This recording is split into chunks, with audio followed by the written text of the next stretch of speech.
Hey there, fellow wanderers. Tonight, we venture into the ominous world of medieval dungeons, places crafted not just to imprison the body, but to crush the soul. Imagine standing before a looming stone fortress. Each step forward chills the air, thickens the silence, and warns you probably won't survive this. But don't worry, we're not going in physically. We're slipping into the past through whispers and memory, letting history's coldest corners speak for themselves. If the idea of exploring darkness from the safety of your blanket appeals to you, like the video, subscribe, and comment your location and local time. Dim the lights. Let the fan hum like breath behind iron bars. Let's begin.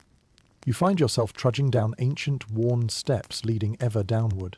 With each step, the world above fades. A brisk journey through time and space that pinches at your senses. The first thing you realize about medieval dungeons is how completely they consume you. Light becomes a foreign luxury, replaced by flickering torches casting eerie shadows. The walls seem to close in, pressing against you with a kind of insidious intent, like they know secrets that whispered through the cracks and crannies of these grim chambers. As we wander deeper, a solitary rat skitters past, its presence a reminder of what you and the unfortunate souls once dwelling here might encounter day to day. And, as legends go, these places weren't just home to prisoners. No, they were actors in the macabre theatre of medieval justice. Why wouldn't you last a day here? Let's start with the crushing sense of isolation. The very air feels thick, stagnant, hardly stirred by your breath. It's a far cry from the bustling world outside those stone walls. Historians still argue whether dungeon experiences were as cruel as lore suggests, but the haunting stories these places spawn offer a chilling perspective. Just think about trying to gamify this experience today. Dungeon Dash, the app, where levels of discomfort increase until your character inevitably withers. Consider the layout of these dungeons. Labyrinthine, purposely disorienting, with nooks and crannies meant to confuse any who dared attempt escape. The essence of control lay not just in bars and chains, but in the psychological maze. Your senses are deprived, straining to focus on anything beyond minute-to-minute survival. It sounds a lot like a medieval escape room, minus the reassuring knowledge there's an exit with a smoothie on the other side. There's an odd sensation here, not just the physical cold, but a deeper chill, one that those who pass this way cannot shake easily. A profound intermingling of past pains and whispered curses can seem to envelop you, like the enduring wails of prisoners long gone still ripple through the stone. Many a dark tale begins in these kinds of medieval holding pits, where noble traitors and petty criminals alike awaited judgment or even more cruel fates. And, while you ponder the fates of those less fortunate, notice how history has painted a picture of life here as one bleak and unforgiving canvas, one where the hues are perpetually grey, flecked with shadow. Yet, amid the squalor and rats, spirits did persist. Inscriptions, crude drawings etched into walls, tell stories of past prisoners' attempts to remind themselves that they existed, that they mattered in some small way. It's as if time capsules of hope were engraved in brick and mortar, a stark contrast to the despair that these dungeons tried so earnestly to instill. So, as we leave this initial peek into the medieval dungeon, feel the flutter of relief as you draw back into the warmth and comfort of your room. But let's not forget that what seems like a medieval horror story to us was once daily life for many.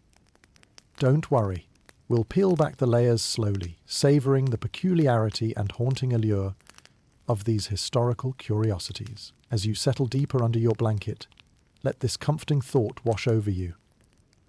You're merely a visitor to these catacombs of history, beckoned back by the promise of returning safely to your own time. So hold on, because the journey through the dungeons of the medieval past has just begun. You continue your descent into the cold, intimidating world of medieval dungeons, where even the architecture seemed intent on subduing any who dared challenge its authority. The ceiling looms low, as if seeking to crush not just your body but your spirit as well, a testament to the calculated cruelty of their design.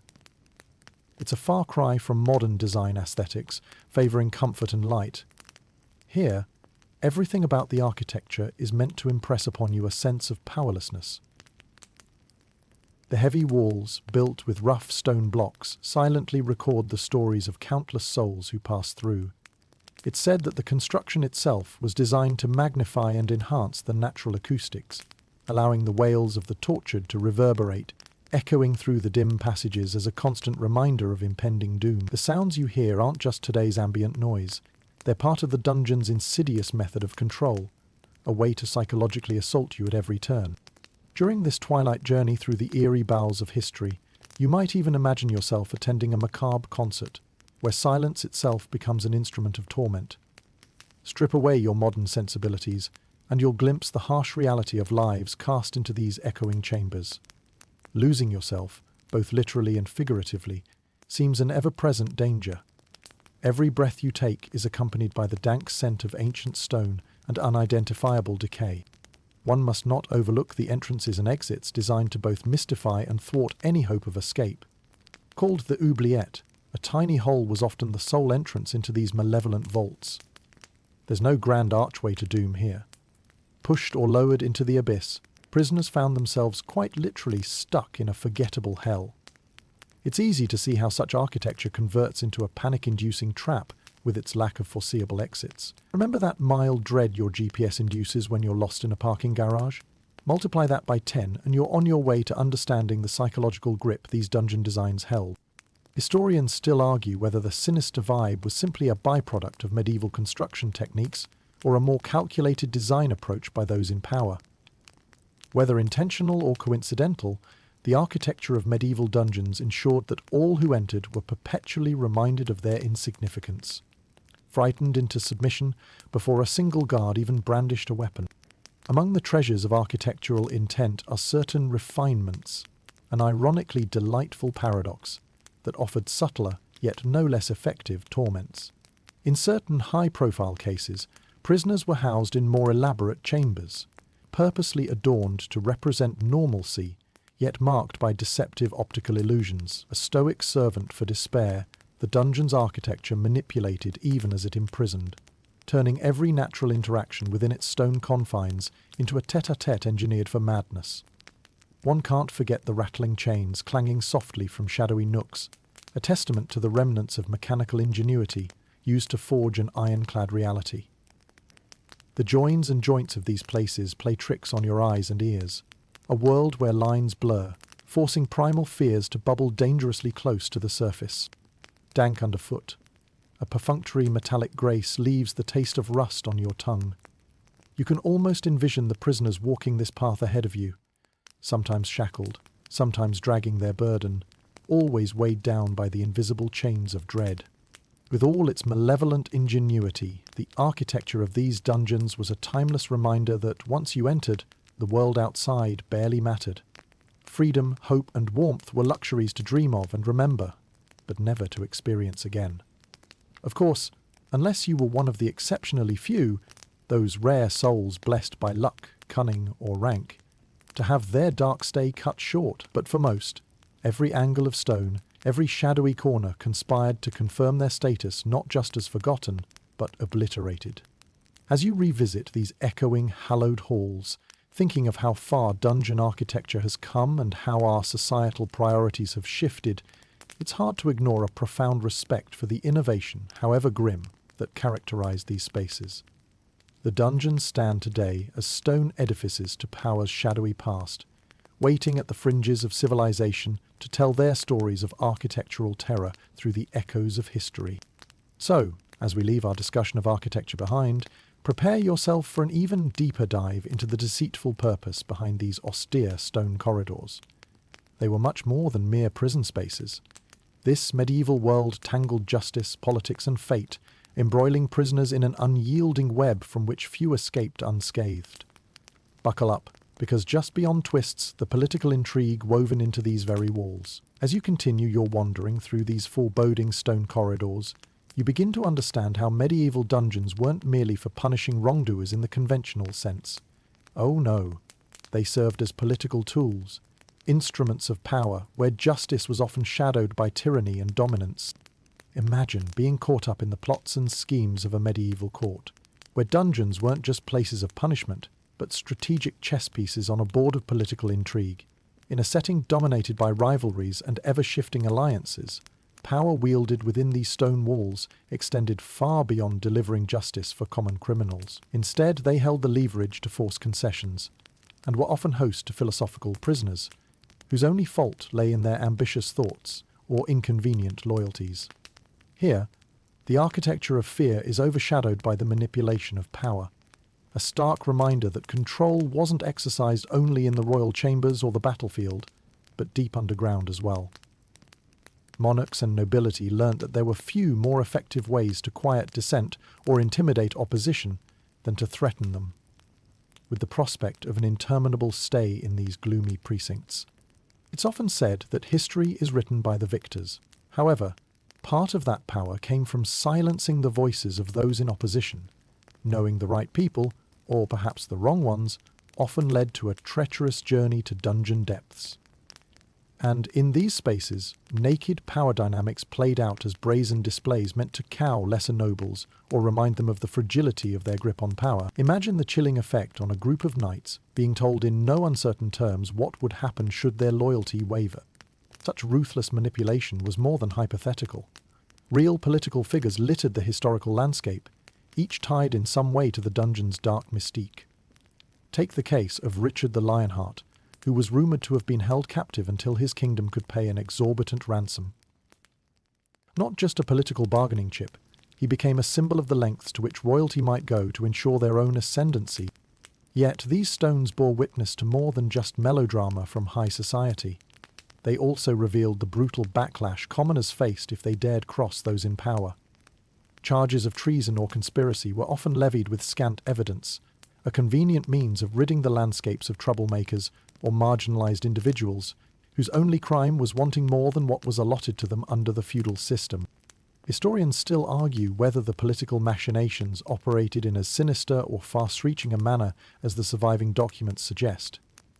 Nevertheless, tales of kingdoms bankrupted by ransoms or rivalries ended by a whispered trial are rife. They illustrate how the dungeon was more than a site of confinement. It was an unyielding expression of power, producing profound reverberations throughout medieval society. Quirky tidbits find their way into this grim narrative too. Picture the scene of nobles carrying petty vendettas beyond the grave, their spirits supposedly still lingering to contest with perceived rivals anew. Such stories highlight the truly human penchant for political theatre, adding a layer of intrigue, with spectres viewed by onlookers and chroniclers alike as more than mere superstitions spun by the cages they left behind. But what of the figures who survived their ordeal, forever altered yet able to tell their tales? While not always possible, escape sometimes came through clever strategies or well-placed alliances. Those who did emerge, viewing daylight for the first time in years, painted hope for those still confined, their eventual freedom a testament to how precarious these political games could be, foretelling times when the chains that bound one person could become the links that untangled another's fate. So, as we move forward, imagine the intricate dance between freedom and control unwinding within these whispering stone walls. Here, medieval society wielded its greatest weapon, fear, through the very architecture and promise, or rather threat, of endless imprisonment. But the dungeons were never defeated, and we'll soon explore how ordinary lives were disrupted, governed by a routine as relentless as the political winds that saw them ensnared. The stage is set to examine where punishment and routine meet, their daily lives confined within shadows stark and cold. As you press onward through these shadowy corridors, let's step into the worn shoes of those who once called medieval dungeons home, welcoming you in a sense to a life suspended between hope and despair. Imagine waking up to the repetitive sound of dripping water and the soft shuffle of feet above, marking another monotonous day in confinement. The routine you'd find here was as unyielding as the stone that surrounded you, a grueling testament to the constraints of life in captivity.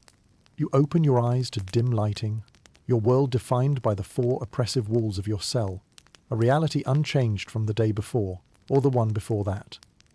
Time, in such a setting, had a curious way of both stopping and stretching, with sunlight a concept rather than a tangible experience. Some prisoners, especially those of noble birth, might have been afforded a tiny barred window, but the luxury would hardly dispel the mystery of the outside world. Day-to-day life in the dungeon was a continuous cycle of scarce, meagre sustenance and fleeting interactions. Meals, if you could call them that, were presented with a kind of rigid indifference. Often, they were no more than gruel or bread, perhaps supplemented by the occasional piece of hard cheese. Always scant, always bland, offering just enough to keep life clinging on. Yet, it's an opportunity to make light of a dark situation, a medieval diet clinic, promising rapid weight loss with no sign-up fee. Water, stale, brackish, might arrive in wooden cups, while sanitation was nigh impossible within these close quarters. And so the daily life of a medieval prisoner wasn't just a battle against hunger, but against the decay that threatened to claim your health from within. Disease clung as tenaciously to the prisoners as their shackles did, a constant threat lurking in the dark.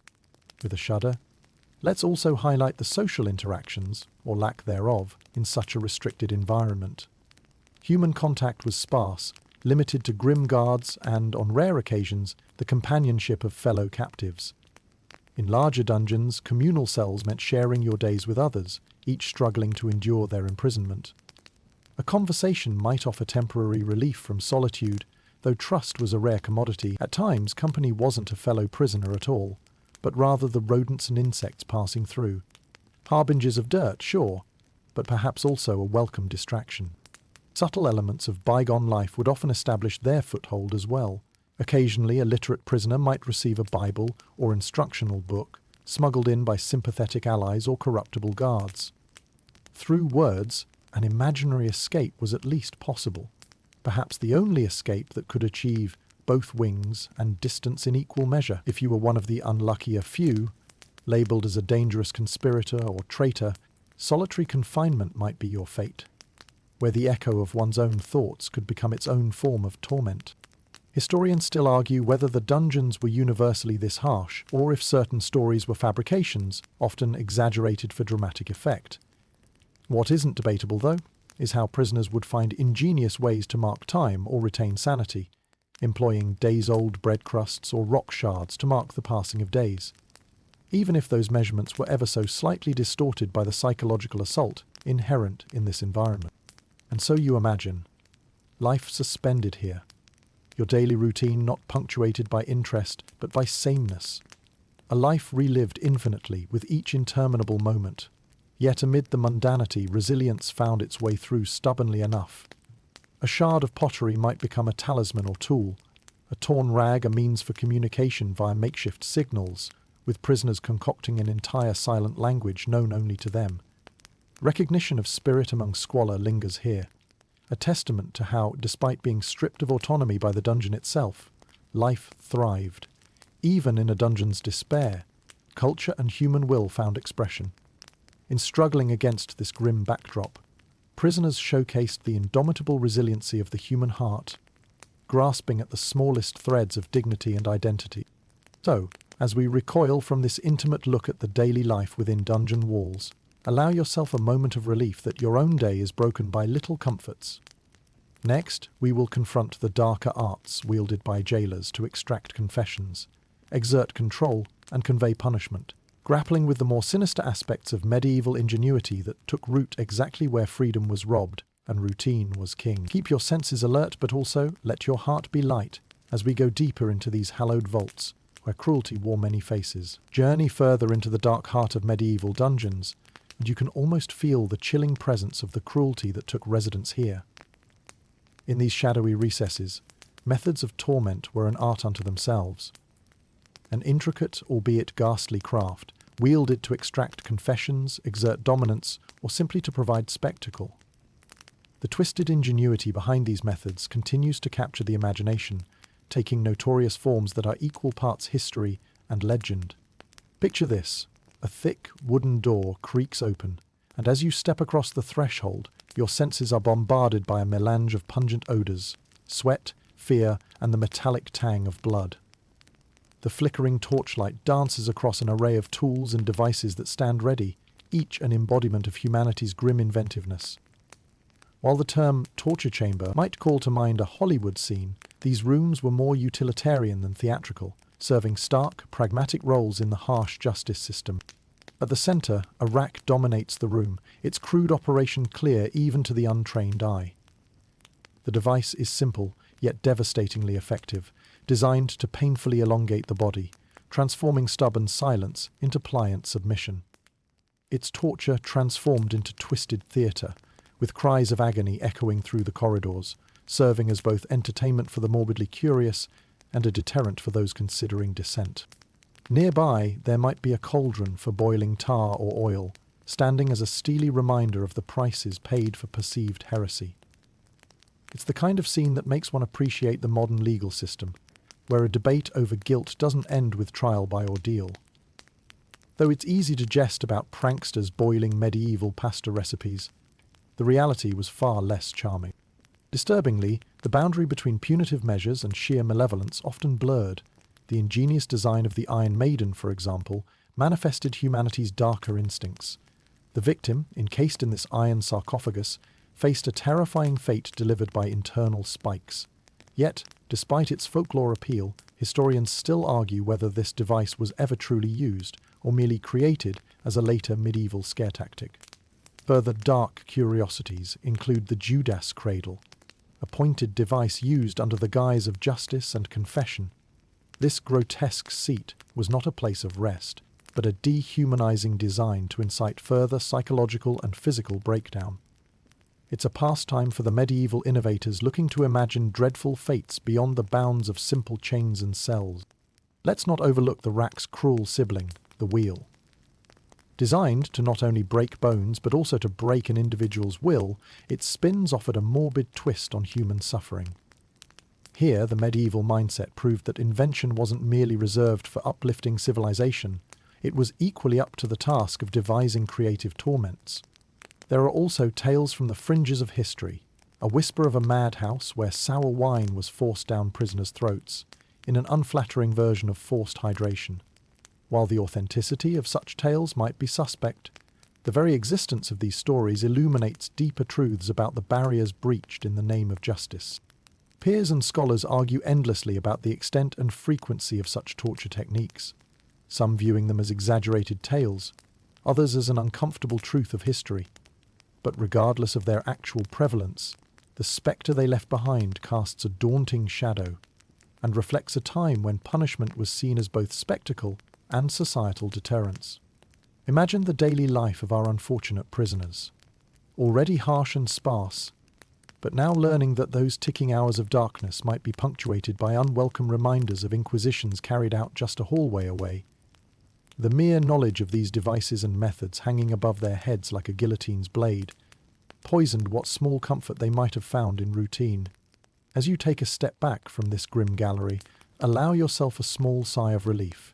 These imaginative cruelties serve now as somber reminders of a past where humanity's darker tendencies took center stage under the guise of justice. As we move forward from the torments hidden in these stone halls, we'll confront another sinister adversary faced by the inhabitants of these medieval hells, the presence of filth and disease, ever ready to claim victims, even if all other threats were somehow evaded. Allow your mind a moment's peace, knowing that the comfort of your own time is an anchor away from this dark exploration of history's shadow. As you wander deeper into this medieval realm, you come to understand that surviving a dungeon wasn't merely a matter of avoiding the torture devices. No. Life in such a place presented another constant adversary, the pervasive filth and disease that clung to every stone, which turned the act of staying alive into a feat of extraordinary endurance. Picture a narrow, dimly lit corridor, where the dampness seeps up through the stones, tracing clammy fingers over everything it touches, the floors, the walls, even you. The ancient air, thick with mould and decay, carries the inaudible hum of bacteria and pestilence that thrives in the shadows. To spend a single night among these microbial miscreants is the stuff of nightmares, making you appreciate the sanitizing charm of modern plumbing and hygiene. Here, the dungeon was virtually a breeding ground for disease, an incubator for the ailments that medieval society could barely name, let alone treat. Imagine being shackled to a wall, your only companions the lice crawling through your hair or the rats weaving between the cells. Their beady eyes glisten with the promise of spreading the next epidemic, like an impromptu plague delivery service on tiny, noiseless feet. In fact, rats were a continual nuisance, a fact that wouldn't surprise you given the dark, fetid conditions that invited them. They feasted on scraps and waste, thriving in the unhygienic environment, a true gourmet's delight for the medieval vermin connoisseur. It's the kind of pest control situation that calls not for a simple trap, but for divine intervention itself. It's no wonder then that diseases like dysentery, typhus and tuberculosis became frequent unwelcome guests within these walls. Coughs echoed constantly, each accompanied by the terrifying worry that your own health might take a turn for the worse. Managing to stay even slightly healthy here would be as miraculous as pulling the winning ticket in life's most morbid lottery. Amid the grime, prisoners grappled with their confined environment, their immune systems battling both the visible and invisible enemies lurking around every corner. Clothes, unwashed for weeks on end, only acted as another vector for disease, saturating the air with a potent, choking mix of sweat and suffering. As hopeless as it may seem, stories emerge even from this murky miasma of darkness. Prisoners, driven by desperation and curiosity, might have attempted crude methods of curing or preventing illness, borrowing from the rudimentary bedside manner of medieval medicine. Some might have dared to chew on roots, believing the combination of superstition and desperation potent enough to counter the pestilence at hand. Historians still debate how effective or widespread these makeshift remedies were back then, though whispers of visits by priests bearing holy relics or amulets attest to the hope that divine intervention might tip the scales in their favour. Those prisoners with enough cleverness or luck might barter for a clove of garlic or an aromatic herb, more talismanic than therapeutic, to ward off the invisible evils clinging to their scant air supply. Legend says that the most resilient of prisoners emerged from their trials not just weakened, but inexplicably stronger, their bodies toughened against future maladies. This idea persists in modern tales, transforming suffering into a poignantly romantic image of human endurance, though such rose-tinted recollections often mask the brutal reality faced by most. When you finally resurface from this exploration of life's darker crevices, the mere act of washing your hands before a meal becomes an act of reverent gratitude for the world you inhabit, a world far removed from the dank cells that once hosted such gritty tales of survival. Remember that, and marvel at how far we've come, wielding soaps scented with lavender instead of suffering in shadows. So next, as we turn from the fetid corridors of disease, envision the bare walls closing in tighter. Experience the eerie silence that amplifies your thoughts and fears, setting you on edge. You're on your way toward the solitude that plagued prisoners' minds and hearts, the isolation that served as both punishment and backdrop for what could be their most harrowing trials. The battles within. Ready your mind, then, for the echoing journey into the inner world of medieval prisoners. As your journey through the medieval dungeon continues, you find yourself enveloped by the kind of silence that presses in against the corners of sanity. Here, isolation becomes its own form of torment, a silent spectre that masks itself as solace, only to unravel the mind stitch by stitch. Picture yourself in a dark, damp cell. The air is thick with the silence of centuries, a quiet that amplifies every echoing footstep, every distant drip of water. In these yawning voids carved deep below the earth, solitude reigns supreme. It's as if the dungeons were designed not just to confine bodies but also to cage minds, a feat of psychological engineering that required no elaborate torture devices, just the void of human interaction. Your world now is a place where time lacks meaning and the sun a forgotten friend. You exist in a perpetual twilight with little respite. Isolation in these dungeons meant more than just physical separation. For many prisoners, human contact was limited to the occasional gruff exchange with a jailer and distant murmurs carried down from above. In the confines of your thoughts, every imagined scenario unfurls with the clarity of truth, leaving your mind to grapple with figments and fantasies. Indeed, the isolation could create illusions that were as frightening as any physical torture. Shadows and tricks of light, morphing into companions and tormentors alike. Without the touchstone of interaction, prisoners often found themselves battling an unseen enemy, the gradual erosion of their own sanity. Ancient stones became confidants, and one's own breath an unwelcome reminder of life's tenuous hold. In this echo chamber, even the smallest sound might become imbued with a significance greater than its volume would suggest. It's less of a conversation and more of a maddening introspection, where every ambient noise forces you into deeper reflection. For some, the isolation provided a curious solace, an opportunity to engage in a cloistered self-exploration unimaginable outside their walls. Geniuses and philosophers might find kernels of clarity amidst the chaos, turning inward to annotate stories upon the walls with their own bone or nail. Such engravings became a testament to the unbroken human impulse to leave a mark, however small, on the world. In this way, creativity flourished in captivity, transforming these bleak, translucent horrors into whispering galleries of human expression. Imagine poetry evolving into a visual soliloquy, sculpted word by word into cold stone. Yet where some found a tether to intellect, others succumbed to the stark nothingness. Historians still argue about the prevalence of psychological breakdowns in dungeons, but tales of madness provide more than colourful embellishment. Faint shadows of inmates stripped of reason perhaps haunt dungeons even now, their wails carried through the air to listen to but never be heard. For every tale of triumph and clarity, there's an equal account of despair. To break this isolation, prisoners might turn inward to their pasts, reminiscing over faded memories like photographs worn with time, reliving moments of love, laughter, and light.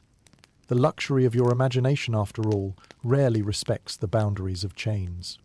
One may even earn a slight chuckle thinking about the parallels today. A joke about social media, the endless echo chamber of modern isolation, where, despite connectivity, solitude persists. But you quickly realize that in this context, the isolation feels far more substantial and frightening. Here in the dungeon's yawning silence, we see both the resilience and fragility of the human spirit. Just imagine emerging from this perturbing sanctuary, feeling the sun on your skin for the first time in years, and witnessing colour after a long succession of grey. A revelatory moment for some, a shock for others. This very threshold marks the escape, not just from a physical imprisonment, but also from the mental arena crafted by solitude and echoed delusion. As you gather these wisps of reflection, we transition from the personal world of shadows back outward, preparing to delve into the brave souls who grasped at the slimmest threads of hope to escape their torturous fate. As you unearth stories of daring and unlikely freedom, remember the layers of courage found in the quiet, turning our narrative to tales of heroism amidst despair. Prepare your senses, for next comes the rush of flights and escapes, where the path to freedom begins with a single defiant step beyond the dark veil. With the weight of silence still pressing on your mind, imagine the flicker of hope that would ignite in the heart of even the most downtrodden soul upon hearing tales of escape from these stony hells. Despite the agonizing grasp of confinement, the human spirit has always yearned for freedom, and nowhere is that more evident than in the daring stories of those who risked everything to slip away from the clutches of a medieval dungeon.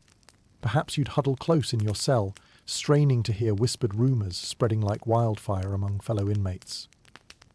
These stories of freedom served as rays of light in the darkness, promising that impossible dreams might yet be attained.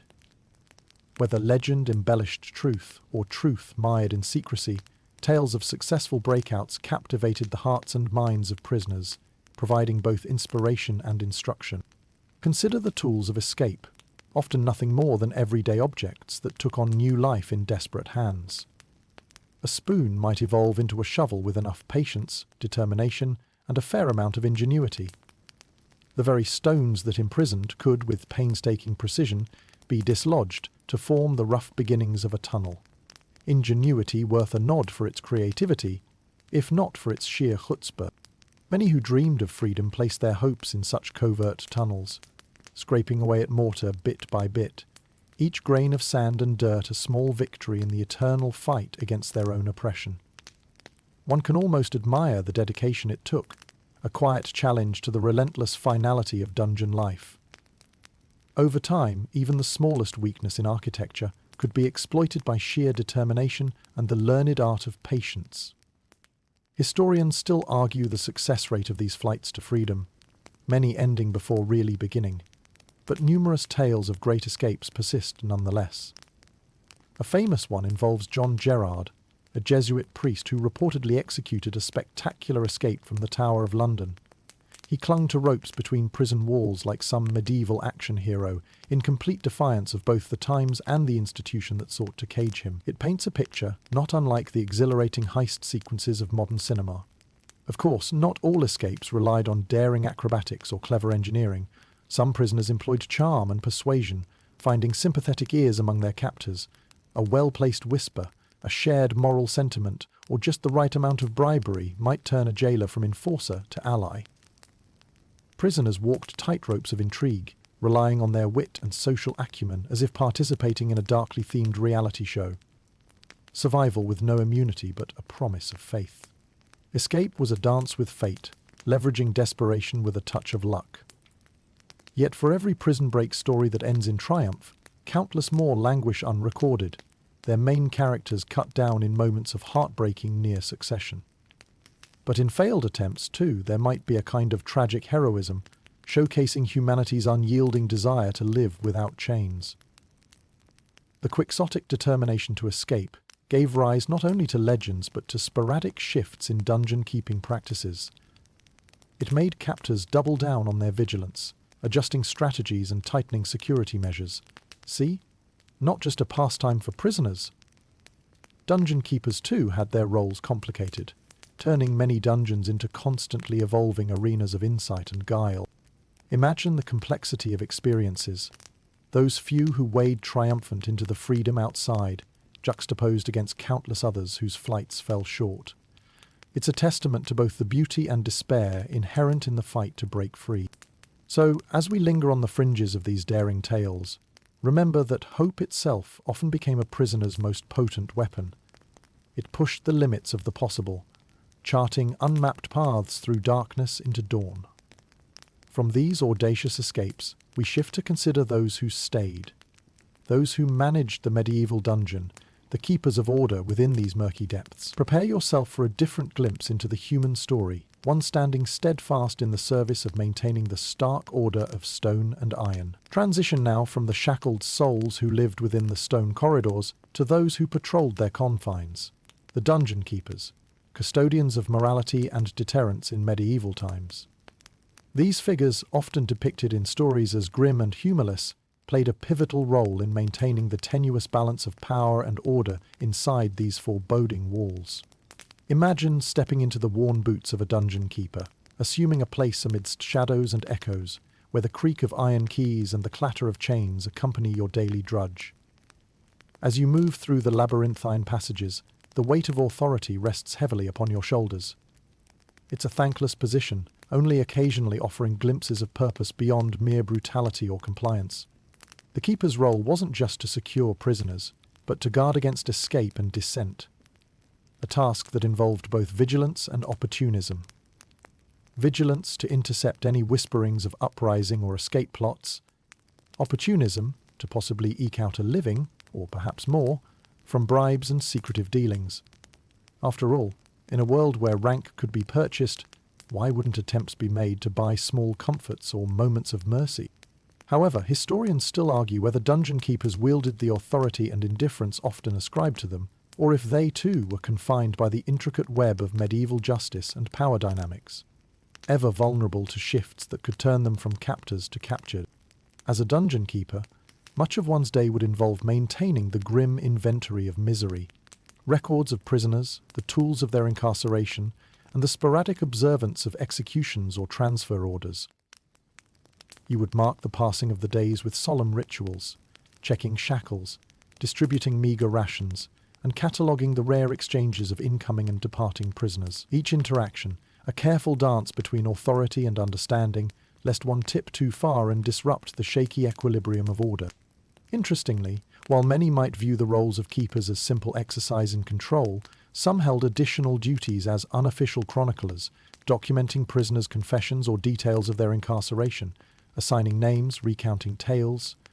Through these records they became unlikely archivists, their octavo-inked lists transforming into fragments of stories for future historians to unravel. Dark humour too might have found its place in the keeper's daily life, a necessary catharsis amid the morbid mundanity of shuffling keys and rattling chains. Imagine them trading gallows humour quips, a quiet rebellion against the structures they served. The real crime, they might jest, is that we don't get better boots to chase down these escape artists. Among some keepers, traces of humanity prevailed, those who would extend small graces to prisoners, perhaps a smuggled loaf or a moment's pause before judgment.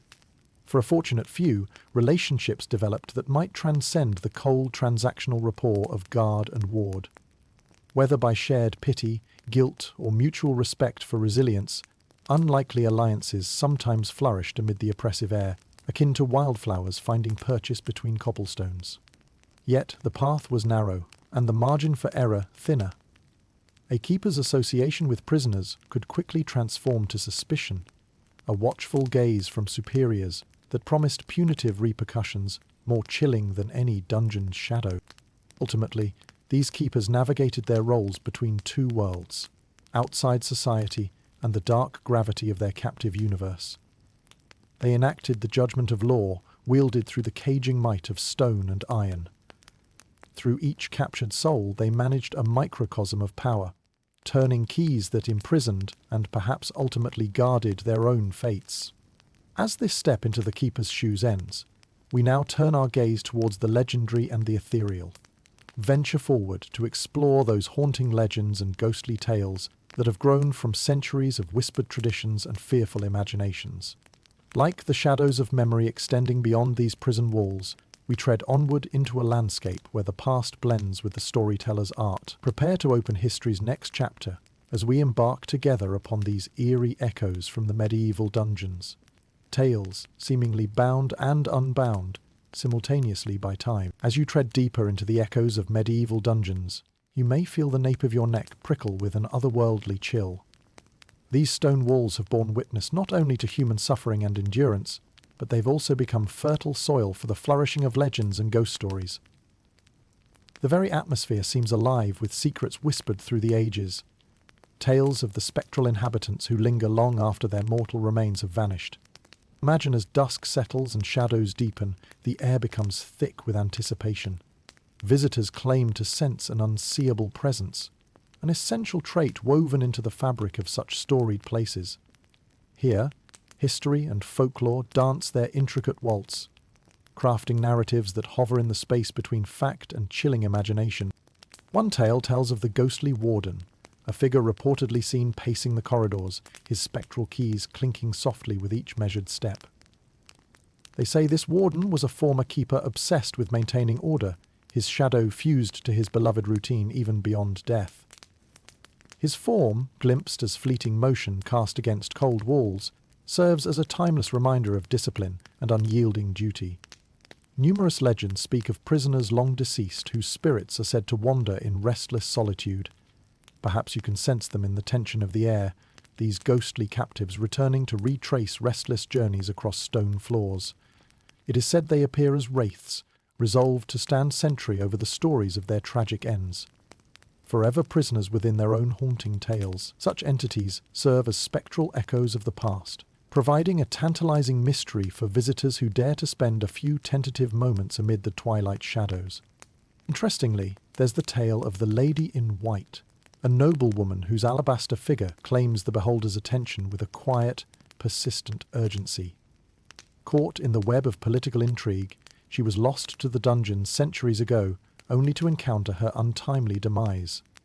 Her whispers alight hint at secrets untold, as her ephemeral tread brings a fleeting grace through the corridors. Historians still debate whether she was ever real, but her legend endures as both cautionary tale and spectral memory among dungeon lore.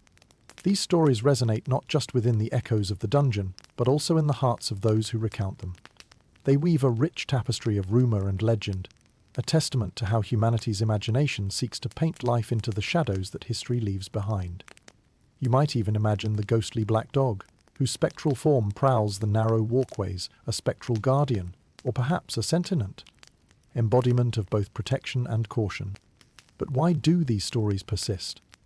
Perhaps they are crafted as human expression against an age that allowed for such cruel realities as medieval dungeons, as storytellers sought to find meaning amid the despairing stones. It's an intriguing thought that these ghost tales transform painful memories into artful narratives, woven with just enough intrigue to unsettle modern hearts. For us today, Such spectres aren't mere reflections of light and shadow, but fragments left by those who suffered and survived within the dungeon's hold. They are echoes of resilience and humanity framed within an ethereal mystery, inviting us to explore not only the fearsome past, but also to entertain the comforting thrill of the unexplained.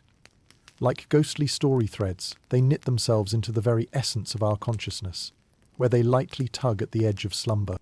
As you indulge in the fanciful darkness, remember that these ghost stories transcend the physical prison, touching upon invisible ties that bind our imagination to a shared history. By finding such narratives compelling, we learn to embrace history not as a solid and unattainable past, but as a living dialogue between then and now. And so, as you reluctantly leave these whispered tales behind, gird yourself for returning to the stark realities of the medieval justice system.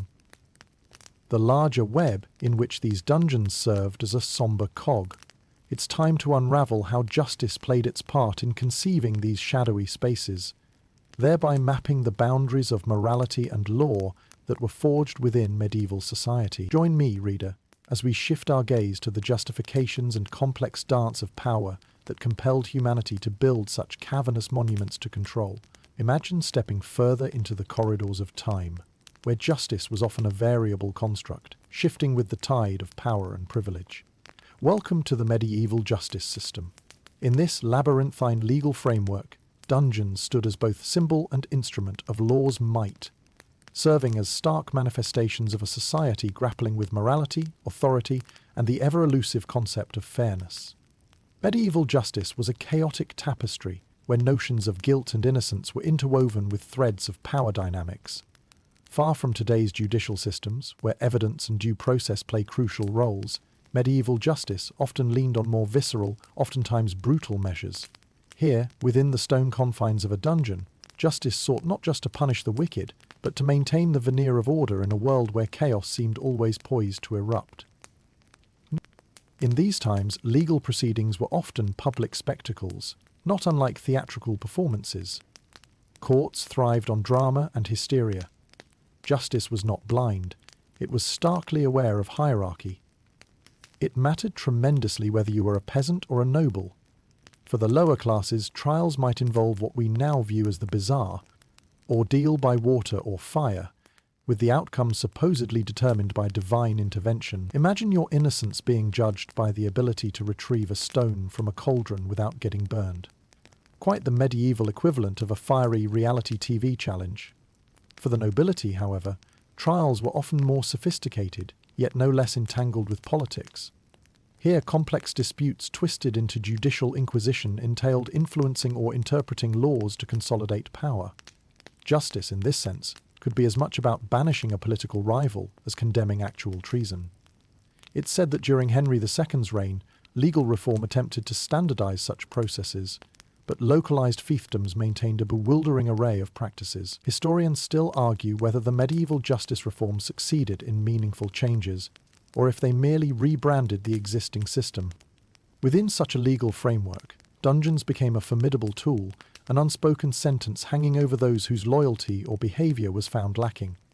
The threat of being cast into a dank, unrelenting cell was enough to quell rebellion and ensure obedience among the populace. This isn't just incarceration, it's a dance of power, where implications whispered louder than the clang of chains. In this world, dungeons filled not just with common criminals, but with philosophers, dissenters, and religious nonconformists, who found themselves tested against the dichotomy of medieval values. Imagine the potent tension within these cells, detained souls caught up in the machinery of justice, yet finding internal principles that would leave legacies far beyond their imprisonment. Dungeons then became more than just static places for time tolling. They became arenas for wrestling with the weighty questions of truth and divine right. Some prisoners, driven by a sense of righteousness, might compose treatises on justice or theology from within their confines, expressing thoughts that could challenge entire societal structures. Yet it wasn't always bleak. Medieval society knew that in places where law and power converged, hope could sometimes flourish. The privilege of sanctuary and the right to seek clemency added layers to the justice system that, while arbitrarily applied, offered glimpses of mercy. Those brave enough to flee to a church or seek the intercession of a benevolent lord might find freedom, albeit fleeting or conditional. Despite, or perhaps because of, the unpredictability woven into this system, there's an enduring fascination with its complexities. And as you tread along this path, consider the wild patchwork of medieval justice, where behind the stones of dungeons lay the stories of those shaped by both the failings and the rare triumphs of the legal system. As you ponder the intricate dance between law, power, and punishment, prepare to delve into the darker implements of this justice system, the instruments of torture that have fascinated and horrified generations. Our journey into these tangible symbols of coercive justice continues alongside tales of their grim efficiency and enigmatic origins. Ready yourself to explore the monstrosities crafted by cunning human hands, cleverly constructed, mercilessly applied. As you step further into the murky depths of medieval dungeons, the faint glint of iron catches your eye. Here lie the infamous instruments of torture, conjured from the human imagination to coerce, punish, and set fear coursing through veins. These were grim tools of the justice system, physical embodiments of authority wielded to break body and spirit alike. In this dim chamber, the array of devices sprawled before you is both strangely simple and shockingly cunning in their design, each constructed with the cold calculation of anatomy and terror in mind. Consider the rack, one of the most infamous torture devices of medieval law. Its operation rests on a brutal elegance. Crank by crank, tension mounts until joints dislocate with excruciating finality. It was the ultimate persuasion method, where silence could lead to splintering pain. An imagined modern gym would certainly lean into this, albeit without the dire stakes. Closer still, you find the Iron Maiden, a macabre sarcophagus lined with spikes designed to pierce without truly puncturing vital organs. Whether it ever saw true use outside of myth is debated, as historians still argue if its cruel ingenuity was a historic reality or an exaggerated fiction that underscored the unmistakable horror of the era. Torture could assume multitudinous forms, dictated by both imagination and the alleged crime. The wheel, for example, was a tool whose design pivoted around the public spectacle, enacting punishment with a theatrical flair. As bones were shattered, the visceral imagery served as both a dire warning to the masses and a supposed affirmation of justice's reach. It's as if medieval educators took Theatre 101 with a dark twist. Yet, brutality wasn't merely reserved for machinery. It took shape in methods like water torture, pressing, and even the stocks. The latter bound offenders in public humiliation, granting opportunity for community reproach and ridicule. Ready entertainment for onlookers. It's humorously medieval in its twisted sense, bringing new meaning to a rough Game of Thrones. Historians might describe these as tools of interrogation, crafted not just for inflicting agony, but extracting confessions, true or false, from battered lips. In many ways, the tools served as both judge and jury within the fractured justice system, where the truth often aligned most conveniently with what the wielder wished to hear. An unusual tidbit tells of the tongue tearer, a uniquely metaphorical instrument used against those whose crimes involved speech. Poetic in its grimness, it painted blood-thick strokes across the narrative of justice, illustrating the medieval belief that base offences could, and should, be met with equally base punishment. Despite the notoriety of these devices, there exists variability in their application and prevalence, a topic of ongoing scholarly debate. Some claim that narratives of their use are exaggerated, the sensationalism of medieval cruelty serving as cautionary tales or outright myth-building. But whatever the actuality, the shudder such contrivances provoke endures. Beyond the devices lay the broader cloak of fear they cast over societies. You can see how these tangible manifestations of an iron-fisted justice sought to maintain order by edifying terror over subtlety, controlling through fear wielded as sharply as a blade. Amid the bleakness, stories curiously emerged of unlikely survivors, those who braved the rack or the stocks and lived to see freedom return. These individuals transitioned into legends themselves, proof that endurance occasionally outpaced both cruelty and chance.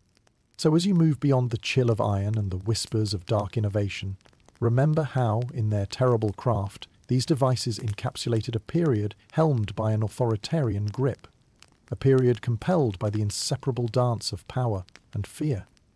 From here, we journey into the tapestry of tales surrounding the notorious figures entangled within the dungeon walls.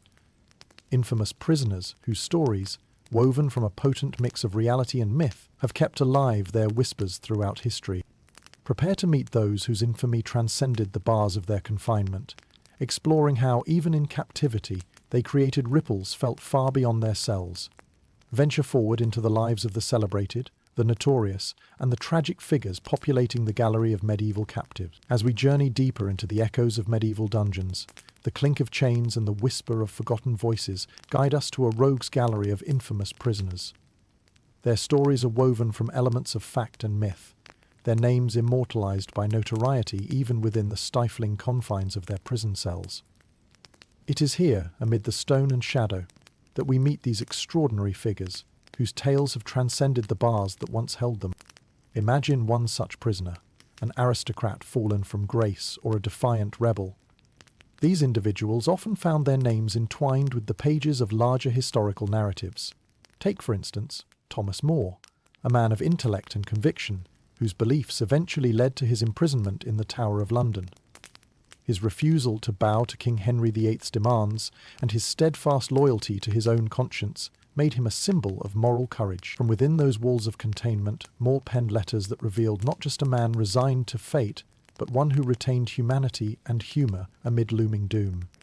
Move down the corridor of history and you encounter another name painted as vividly as the figures on a medieval tapestry. Joan of Arc, the Maid of Orleans, who dared to don armour and lead French forces against the English during the 100 Years' War.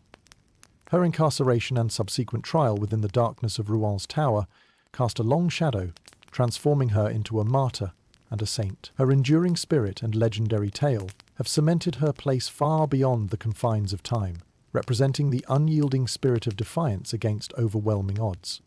While these prisoners were well known, the mythos of notoriety spread across all classes. Standing as a singular figure within the annals of medieval villainy is the infamous Dick Turpin, the notorious highwayman who captured imaginations with tales of high-stakes theft and daredevil escapes. While he might not have been confined to a dungeon in the strictest sense, his life and subsequent capture symbolize the romanticized notion of the rogue, a societal outlier whose appeal continues to inspire curious intrigue. It's fascinating to consider how, even from within the inhospitable confines of a prison cell, these figures manage to wield influence. Their narratives remain so compelling because they exemplify universal themes of power, morality, and rebellion. They hold a mirror to society's conflicting forces and the perennial tension of individual beliefs pitted against institutional authority. Historians grapple with the conflicting details enshrouding many of these legends, often debating the embellishments versus truths that time has woven into their tales. For each story found in chronicles, there's another in whispered folklore, blurring the lines between what was and what could have been.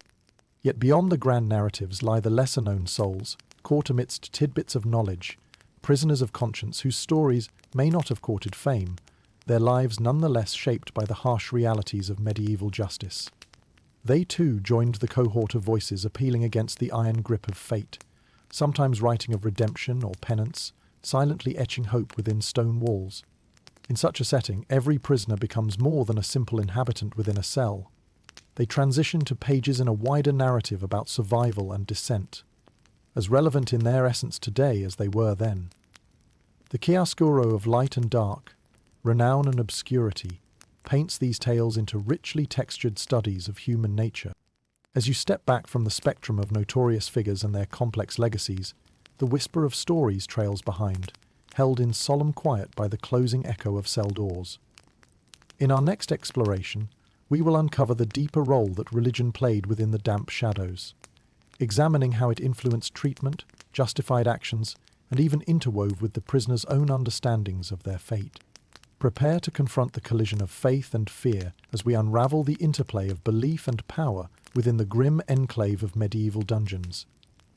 Here, theology serves as both balm and bar, revealing a fascinating chapter in the relationship between divine edict and earthly existence. As you continue your wanderings through these shadowy corridors, you begin to grasp how deeply entwined religion was with the chilling existence of medieval dungeons. In an era when faith held sway over hearts and laws alike, religion played a pivotal role in shaping the lives of those within these grim walls, threading through their experiences like an omnipresent whisper of divine watchfulness and promise. Imagine being thrust into a dungeon, where each stone is etched not only with the passage of time, but also the silent marks of faith. A cross scratched by a desperate inmate, a hastily whispered prayer hovering in the dank air. Here, religion was both a source of solace and a silent jury, its doctrines wielded as both shield and sword. For many imprisoned souls, the church represented a beacon of hope amid despair. Capable of providing absolution or intervention, ecclesiastical authority wielded significant influence in determining the fate of prisoners. It's a curious interplay where mercy and judgment walked in tandem. Religious leaders occasionally intervened on behalf of prisoners, advocating for leniency, penance, or redemption. After all, the church promoted forgiveness and transformation, a potential lifeline for those cloaked in the church's favour. But the sanctuary provided by religion came with a complex weave of expectations and obligations. The same institution that offered a path to redemption could also thrust a prisoner from mercy into martyrdom, especially for those labelled heretics. The conviction to one's faith could be the very grounds for imprisonment, wherein belief itself was prosecuted. The tragic tale of Jan Hus serves as a cautionary note. For proposing reforms unpalatable to the established church, his solitary cell became the prelude to a pyre. Such stories serve as somber testament to religion's staggering power in dungeons, capable of both relief and ruin. Interestingly, among these shadowy accounts, you find tales of prison chapels and services, haphazard affairs set amid the bare bones of dungeon architecture. Here, penitents sought comfort in scripture as they gathered in ragged silence, priests conducting makeshift ceremonies amid flickering torchlight. These gatherings offered a means of connection to something transcendent, even while confined within the corporeal. Historians still argue about the prevalence and sincerity of such revelations in captivity, whether they genuinely transformed lives or merely adapted to conditions of duress. Yet, the enduring imagery of faith within these tombs of stone rings deeply resonant. Whether considered through liturgy or defiance, the interactions of human belief became tangible conduits for exploring identity and purpose. The everyday experience of prisoners often included the constant reminder of spirituality's presence, even as the physical horrors of dungeon life swirled around them. Those fortunate enough to receive religious texts had the tools to embark upon solitary quests for understanding, while others crafted personal artifacts of faith from twine, wood, or even bone. And so, within the sphere of control exerted by religion, prisoners engaged in dialogues with their own understanding of divinity, justice, and existence. Mysterious symbols and forgotten prayers adorned the walls and floors, evidence of interior journeys taken by captive minds in the quest for meaning. As tales of faith entwine with those of suffering, one observes how prisons became crucibles for transcending one's immediate fate, challenging and ultimately defining how captives saw themselves and their world beyond the iron boundaries. Back now from the dim sanctuary of the past, and prepare to explore how the impression of dungeons extends beyond brick and mortar. The literary imagination draws inspiration from reality, spinning depictions that often blur the lines between actuality and art, casting these spaces in a light both hauntingly realistic and provokingly dramatic. Your journey continues alongside these narrative echoes. Prepare to delve into medieval dungeons of the mind, as they surged into storytelling and lore, capturing the imaginations of both those who lived it and those who merely dreamt the stories within. As the echoes of medieval prayers fade, you find yourself wandering into a realm where reality and imagination intermingle, the portrayal of dungeons in literature. These shadowy prisons have long captivated storytellers' imaginations, serving as both setting and symbol, with walls that seem to breathe tales of mystery, suffering, and intrigue. Over centuries, writers have imbued these grim spaces with life, spinning narratives that transport readers into the shadowland of their tale. Imagine the dim light of a flickering candle illuminating the pages of a manuscript, where ink-smeared words evoke the dark and somber atmosphere of a dungeon. These literary dungeons, shaped by the experiences and fears of the authors who penned them, offer a complex tapestry of human experience, woven from threads of legend, historical fact, and pure fantasy. Medieval literature often depicted dungeons as places both physical and metaphorical. Take the iconic The Knight of the Cart, one of Chrétien de Troyes' most famous works. It paints dungeons as symbols of shame and trial, casting Sir Lancelot in a place of captivity that reflects both social and personal conflict.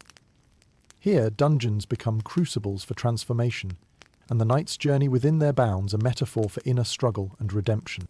In Dante Alighieri's Inferno, the very architecture of hell itself resounds with the imagery of dungeon captivity, where souls face the eternal imprisonment of their sins. This representation taps into the age-old fear of perpetual confinement, capturing the human terror of a fate sealed beyond redemption. A thematic echo still reverberating through literature today. Fast forward to the Romantic period, and dungeons take on new symbolic depths.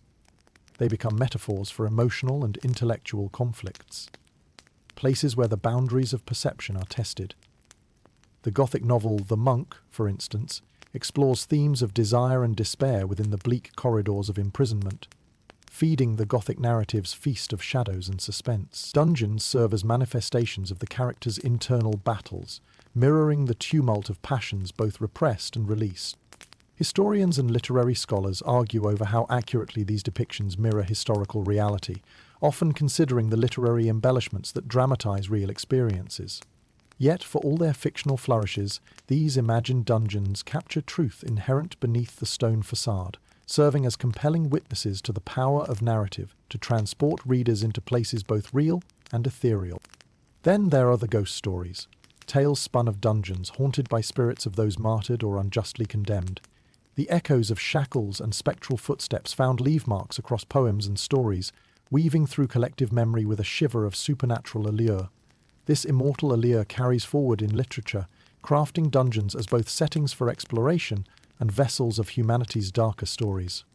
And who could forget the influence of Shakespeare? His dungeons, from Richard III to the stormy cells of The Tempest, infuse the claustrophobic sense of constraint with dramatic gravitas and moral complexity.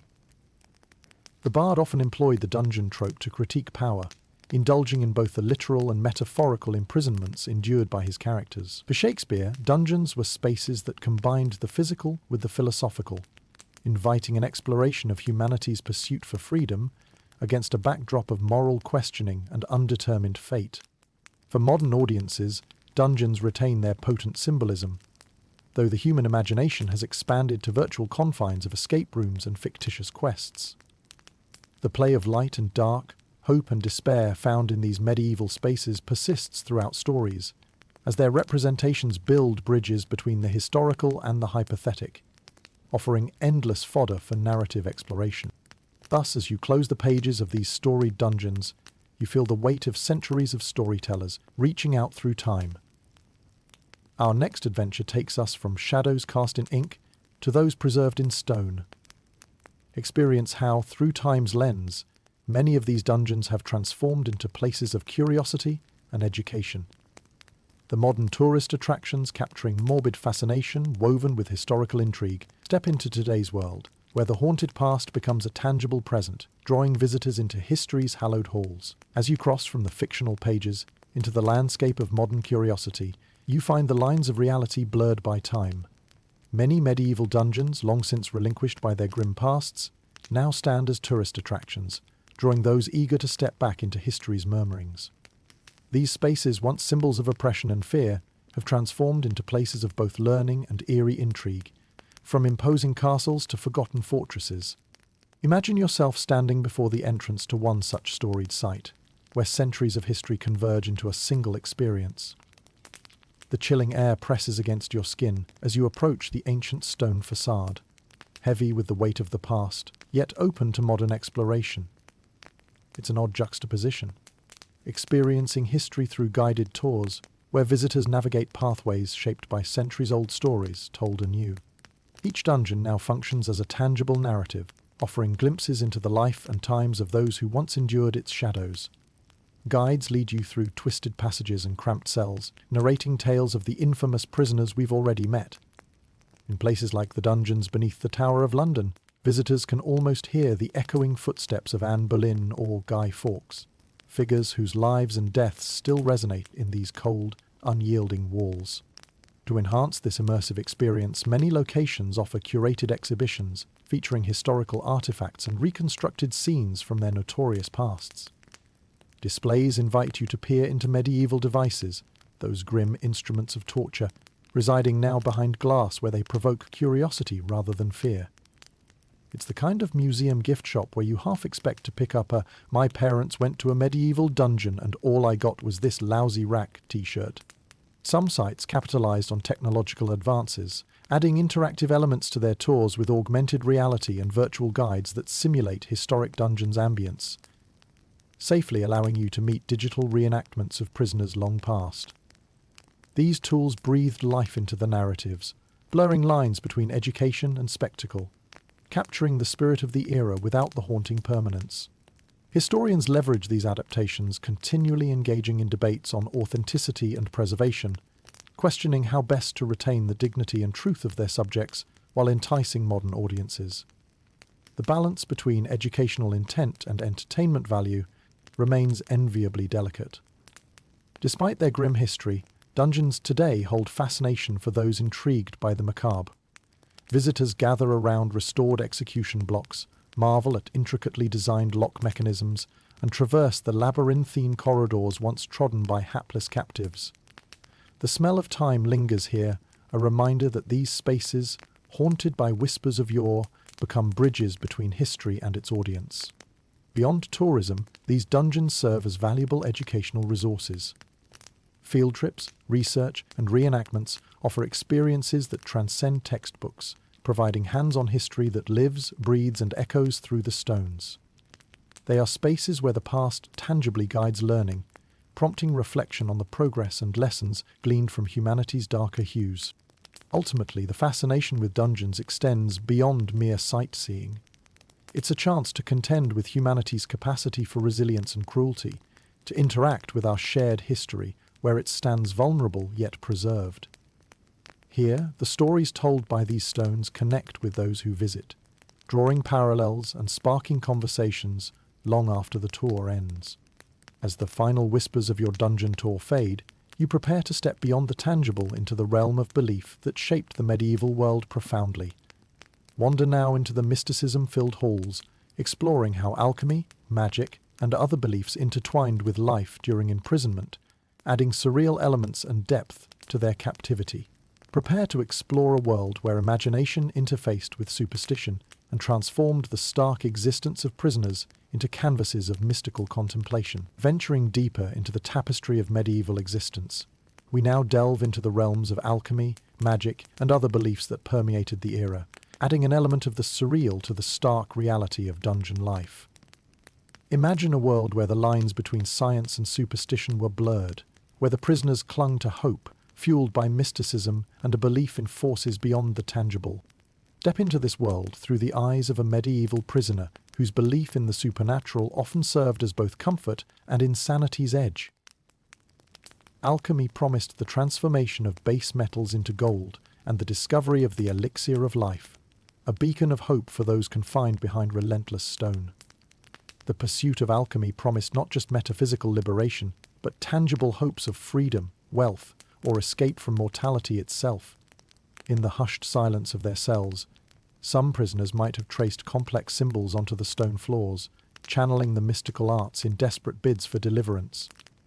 The very practice of alchemy was seen as a kind of intellectual rebellion against the established norms, a quest for ultimate secrets hidden within the universe's depths. Historians have speculated on the extent of alchemical practice within dungeons, with some arguing it was a fanciful exaggeration, while others believe it was a genuine pursuit among captive minds. Not only did prisoners dabble in these arcane arts, but they also encountered magical realism woven into their reality.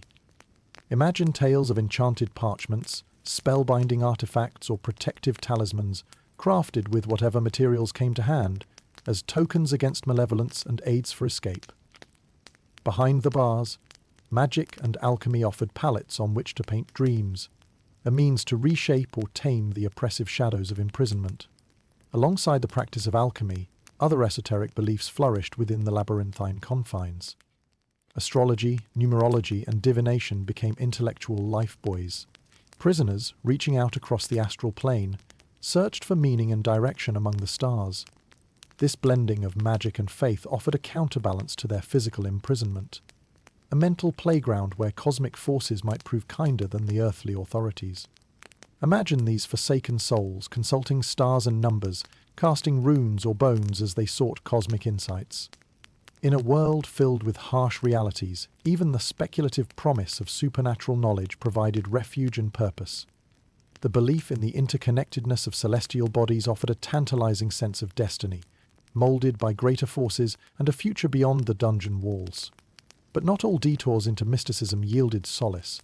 For some, this inward journey into esoteric knowledge intensified their isolation, blurring the boundary between imagination and madness. The pursuit of forbidden or mystical arts might lead to greater scrutiny or suspicion from dungeon keepers, converting them from penal spaces into the abyss of personal damnation. Over time, tales mingling alchemy and magic into dungeon folklore surfaced in various forms. Legends of prisoners who allegedly transformed their reality through arcane practice. Regardless of the truth, these stories endure because they illustrate humanity's unyielding drive to find meaning beyond the graspable. A quest for transcendence amid confinement. In the dance between reality and fabrication, the fascination with magical practices sparked the imagination of those who chronicled such encounters. Literature preserved these ethereal tales, enhancing the allure of dungeons by interlacing the factual with the fanciful, forever entrancing readers with narratives about the boundaries between reality and imagination. So as you take leave of the mystical confines where alchemists, astrologers, and practitioners of the arcane delved into the unknown, you emerge with a new awareness of the incredible breadth of human experience, both grounded and transcendent. With these mystical narratives fading into the background, prepare now to examine the dungeons through a modern societal lens. Reflect next upon the ways we perceive time of confinement through contemporary eyes, drawing comparisons between medieval dungeons and the prisons of today. Prepare to explore the evolution and similarities of these institutions as we ponder how much, or how little, has changed within these corridors of confinement. Stepping from the realm of arcane mysteries into the comparative light of modernity, you find yourself facing the stark realities of confinement throughout time. An evolving narrative that contrasts medieval dungeons with contemporary prisons. As societies have progressed, the architecture of incarceration has transformed, yet certain shadows from the past seem to linger on the edges of present reality. Picture yourself within the confines of today's prison, a facility designed with regulatory structures and human rights guidelines that aim to balance punishment with rehabilitation. Contrasting with the damp, bone-chilling corridors of medieval dungeons, modern prisons often emphasize security and control while providing more humane living conditions. In this world ruled by regimented time and space management, the intent is not solely to punish, but ideally to reform and reintegrate.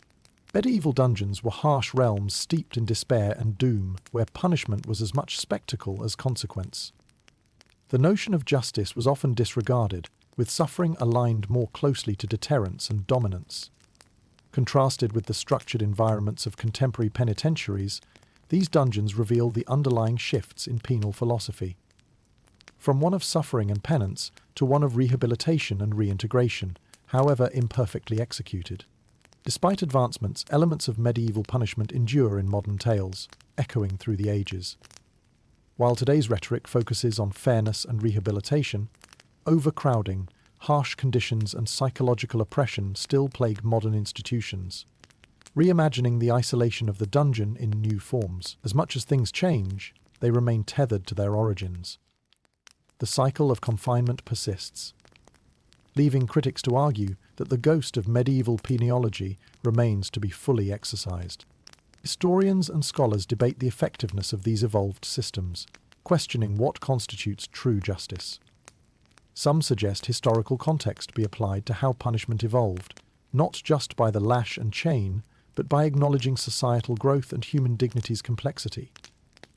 The evolution of solitary confinement, once solely a medieval terror but now a feature of modern penitentiaries, bears testament to penal practice's lineage and often contentious nature.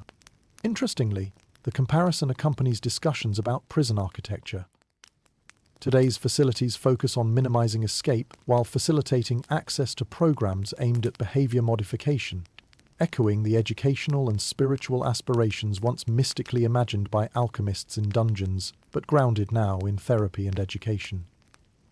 At the same time, storytelling adds another layer, crafting intriguing narratives of escapes, both historic and contemporary. While medieval escapes demanded physical cunning and faith in luck or the supernatural, modern breakouts often revolve around meticulous planning and intricate coordination. Yet both scenarios feature shared themes: the enduring human spirit's resolve and creativity transcending confinement. The prevailing digital age fosters further reflection, as information networks often transform private struggles within these grey walls into public discourse.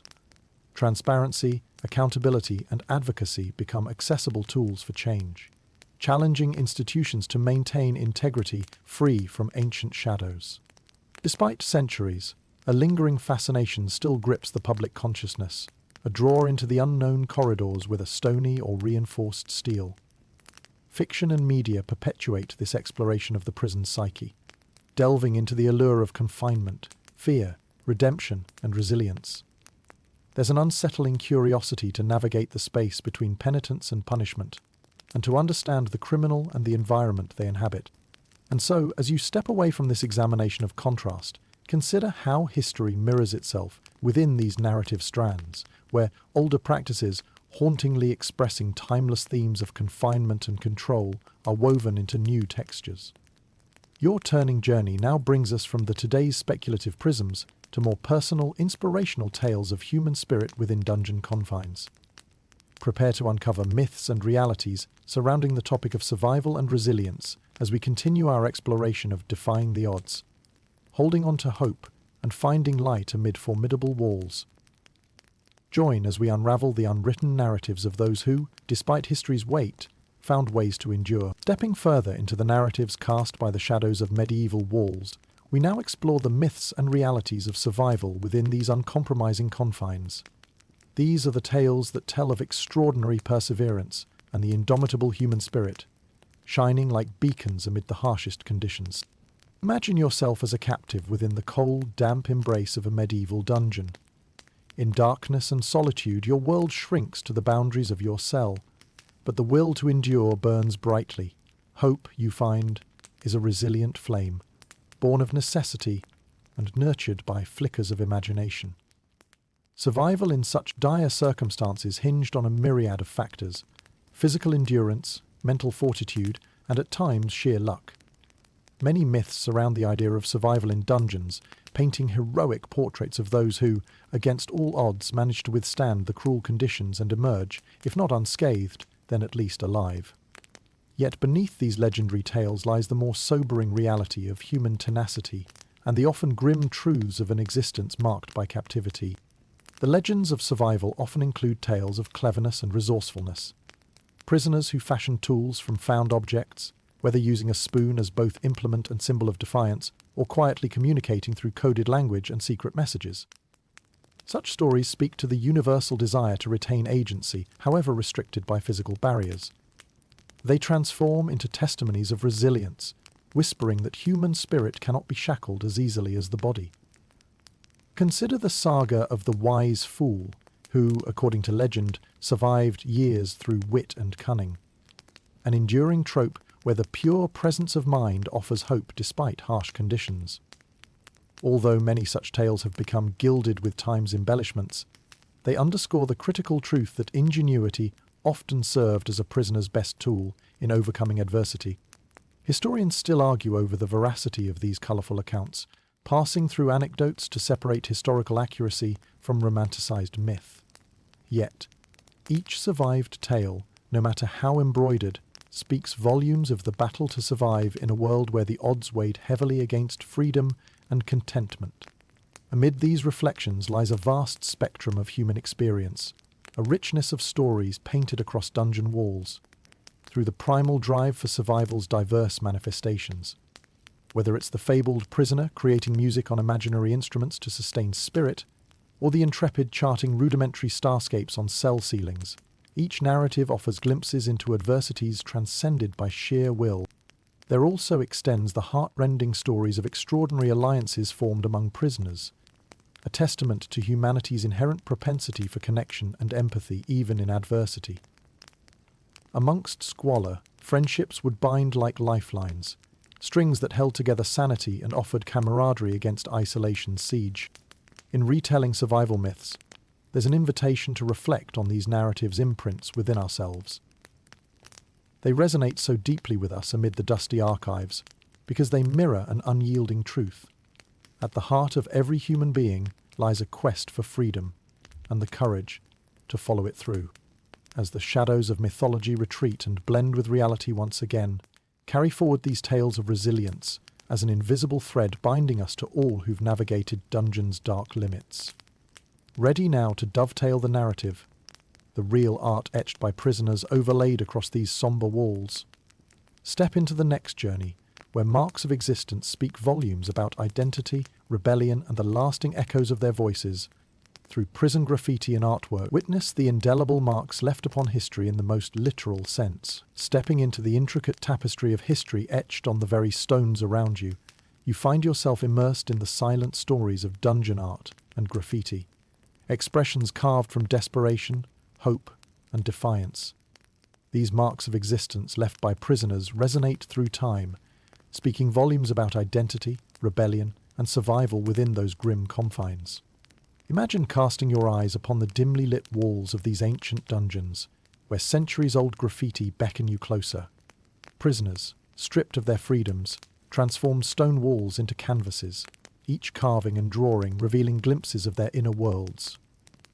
These marks, though silent, echo loudly across time. The art and graffiti left behind serve not merely as decoration but as poignant statements of self amidst anonymity.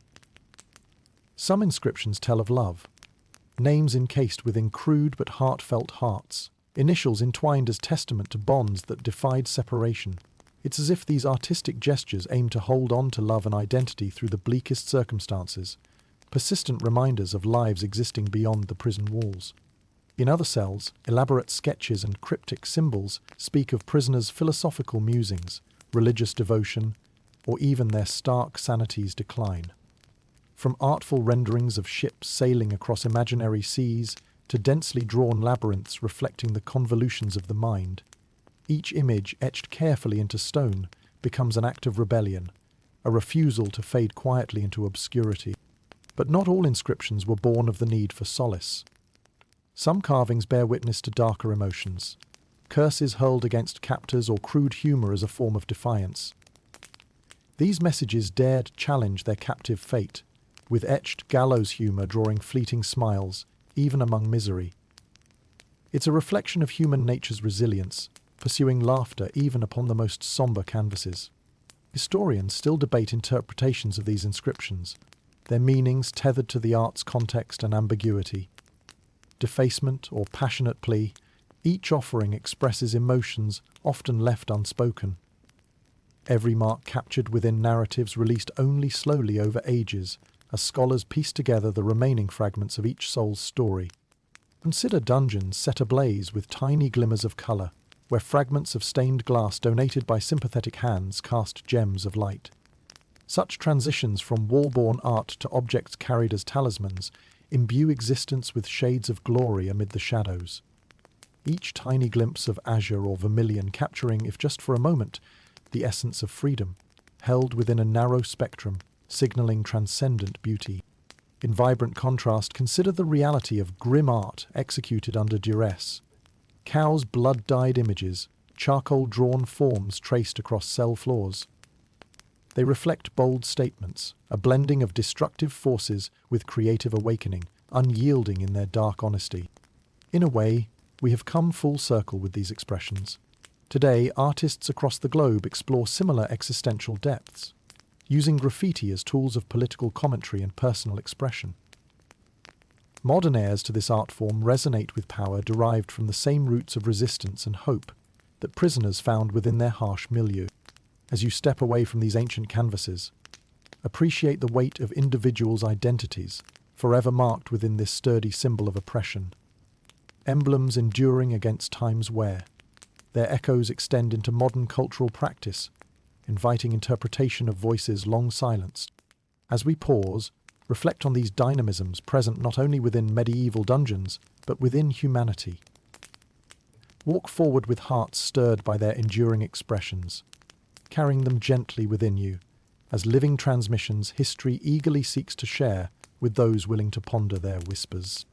Relax now, as the journey gradually decelerates to its denouement. Prepare yourself, for in slowing reverence, we shall soon examine how society's fascination with the macabre still grips us, leading us to ponder upon what mysteries might remain just beyond our reach. Hold these reflections softly as you walk through the closing steps of this hall of memories, with a sense of serene clarity guiding your thoughts.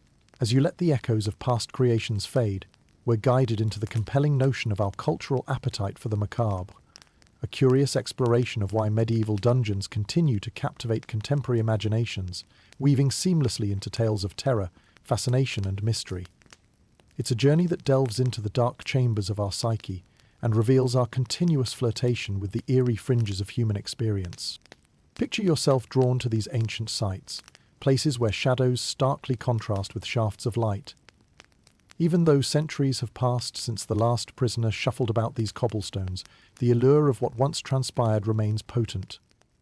The raw, unsettling elements dungeons possess, echoes of pain and whispers of ghosts, are precisely what make them compelling. They sate a peculiar curiosity, presenting history as a narrative thread both chilling and irresistibly intriguing. Many of us find ourselves inexplicably fascinated by the macabre, a dance of intrigue tinged with horror, where we tread the delicate line between fear and fascination. It's a cultural interplay rooted in our very nature as story seekers, eager to probe the mysteries time has not yet unraveled. Here, in the hushed confines of dungeons, all elements of our interest in the unknown converge. The barren walls invoke intense, primordial emotions. They captivate precisely because they unsettle. This allure transcends time, informing media and literature that weave these elements into compelling narratives.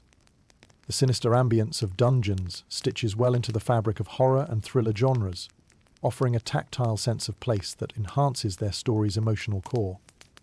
From films like The Name of the Rose and series such as Game of Thrones to haunted attractions and escape rooms that play on our fears and intellect, dungeons symbolize humanity's narratives of the darkness before the dawn, a catharsis that teeters on the precipice of suspense. Our modern appetite for the macabre finds expression in an astonishing variety of cultural products: books, movies, tours, and even games. Historical accuracy mingles with sensationalized depictions, blurring the edges and making these stories blend seamlessly into popular memory. We want to touch history, not just observe it, and these intimate settings allow us to engage with it in visceral ways. Even the airy distractions of the digital age can't diminish our fascination with the grisly. Virtual tours and interactive apps bring the medieval past alive, with CGI spectres and digital artifacts, exploring spaces recreated digitally for a new generation of thrill-seekers desiring to meet history on their terms. Historians and psychologists continuously explore why we cling to such fascination. Is it empathy? The quest for understanding human suffering? Or perhaps it's the thrill of venturing into forgotten worlds, peeking through the cracks of time to find human connections amid fear and darkness. Whether it's a reminder of our mortality or an exploration of extreme experiences from the comfort of safety, the macabre draws a compelling audience unfazed by time's passing. Ultimately, these dungeons become symbols, reminders of resilience echoing through the ages, whisking us away on journeys that challenge our perceptions and engage our senses. They invite reflection not only on what occurred within their bounds, but also upon the nature of fear and endurance. Themes as relevant today as ever.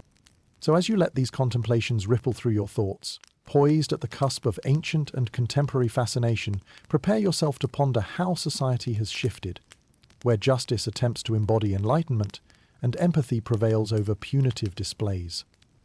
Our next exploration surveys the shifts from antiquated penitence toward transformative ideals, observing the lessons learned and those still awaiting discovery. Journey from shadow to light as we continue to unravel the evolving dance of power and grace, amid time's enduring stage. Having explored the allure of the macabre and the threads connecting medieval and modern fascinations, we now turn to the evolution of penal philosophy, reflecting on the shift from antiquated notions of punishment to more enlightened ideals of justice. This journey from darkness into the light reveals society's efforts to balance retribution with rehabilitation, highlighting lessons learned and challenges remaining. Imagine stepping back into the early whispers of this transformation, where the unyielding grip of medieval dungeons began to loosen. Society started questioning the efficacy of punishment as mere spectacle, seeking more humane approaches that emphasized reformation over retribution. This gradual evolution signaled a shift in focus from inflicting pain to addressing root causes, understanding behavior, and fostering change. The Enlightenment sparked much of this recalibration. Philosophers such as Cesare Beccaria and Jeremy Bentham began advocating for penal reform, challenging society to view crime through a lens of prevention rather than reaction. They proposed principles centering on rationality, fairness, and the fundamental dignity of the individual, arguing against the brutality of past methods. No longer was it enough to terrorize into compliance. Reformers aspired to uplift through transformation. In these reformative tides, the dungeon's darkness was cast into stark contrast as institutions reshaped into spaces intended for rehabilitation. This philosophical pivot emphasized restorative justice, focusing on healing, reconciliation, and societal reintegration. It marks an enduring journey where prisons increasingly incorporate educational programs, mental health initiatives, and skills training to prepare inmates for life beyond bars. While this evolution represents progress, history's shadows still touch the present. Just as medieval dungeons embodied their time's justice, so too do modern institutions bear the burdens of ongoing debates surrounding incarceration. Overcrowding, recidivism, and issues of systemic inequality pose significant concerns, urging further reflections on how best to balance security with compassion. Historians and criminologists often engage in lively discussion on how best to achieve equitable justice, considering elements as diverse as socio-economic factors, mental health support, and community involvement. The desire to create a fair and effective justice system continues to be a theme woven into society's moral fabric. You may find the spectre of solitary confinement interesting, a practice originating in the Quaker belief of reflection through isolation, yet one that harkens back to the solitude of dungeons. Modern critiques argue for its re-evaluation, highlighting the psychological toll it exacts on inmates. These historical echoes urge us to learn from the past, ensuring practices align with contemporary human rights principles. As you ponder these shifts in the justice landscape, take note of how cultural narratives continue to underscore these changes. Popular media, from films to novels, reflects societal values, often critiquing or illuminating justice's complexities. They remind us of both progress made and paths yet traversed in crafting a system that holds empathy and accountability as its twin pillars. Ultimately, this journey from medieval dungeons to modern-day corrections reflects a broader narrative, the ongoing human endeavor to forge a society that values redemption and inclusivity. It underscores the evolving understanding that punishment need not equate to the cold stone and iron of captivity, but can embody growth, support, and hope. As you close this chapter, contemplating justice's advancement, prepare to delve deeper into stories that inspire awe. Bear witness to human resilience in the face of adversity, as we explore tales of spirit that defy even the darkest corridors of dungeon domains. Join me in celebrating the indomitable spirit, triumphing over confinement, evoking lessons of endurance, perseverance, and courage, a testament to human strength amid adversity, illuminating history with their unwavering light. With the echoes of evolving justice still lingering, we now turn to stories that highlight the extraordinary resilience of the human spirit, forged in the crucible of adversity within the confines of medieval dungeons. These narratives, woven from threads of endurance, perseverance, and courage, tell of individuals who defied the darkest circumstances, serving as a testament to humanity's capacity to rise above confinement. Imagine yourself as an inmate in one of these bleak cells, surrounded by oppressive walls and the tangible weight of despair. Yet, even within such boundaries, the human spirit can find ways to assert itself, refusing to be extinguished by bleakness. Herein lie the stories of those who face the stark realities of dungeon life, with grit as their companion and hope as their enduring guide. One might conjure the tale of a prisoner who dared to dream beyond the shadowy confines, drawing solace from treasured memories, replaying scenes of family and friends, vibrant and full of life, a mental respite amidst desolation. These mental sanctuaries provided much-needed escape routes to a world far removed from the present gloom. There's also the narrative of intellectual rebellion, men and women who, despite their imprisonment, continued to explore their minds, cultivating ideas that defied the fetters holding them. Thomas More, writing his Reflections Amidst Captivity, demonstrated how the mind could remain a bastion of freedom even when the flesh was not. This resilience often manifested in unexpected ways. Consider the tales of prisoners who used music as an expression of defiance, tapping rhythms on cell walls, crafting flutes from bones or reeds, creating melodies that sang out into the void. Music, the universal language, offered joyful rebellion against despair, reminding both singer and listener of the world beyond sight. Crucially, prisoners frequently found strengths within shared bonds. Brotherhoods and communities formed within the confines, where support and solidarity brought warmth to the cold. These connections underscored the human need for companionship, where stories shared served as both comfort and connection. Then there are the prisoners, whose faith, unwavering even in dire circumstances, lent them strength to endure. They scribbled prayers on cell walls, constructed altars from scant belongings, and turned inward to find celestial solace in moments of darkness. Such spiritual resilience fueled not just survival, but a deeper understanding of life and self. Resilience also took physical form, with stories of improbable escapes propelled by sheer tenacity, prisoners who tunneled to freedom inch by painstaking inch, or who crafted resourceful tools from seemingly mundane items that defied captivity's logic. Each story of escape is testament to the power of the will over constraint, capturing the transformative essence of determination. Historians spotlight these stories, often balancing fact with embellished lore, but each narrative retains authenticity at its core, the undeniable truth of humanity reaching for the light despite the shadow looming over it.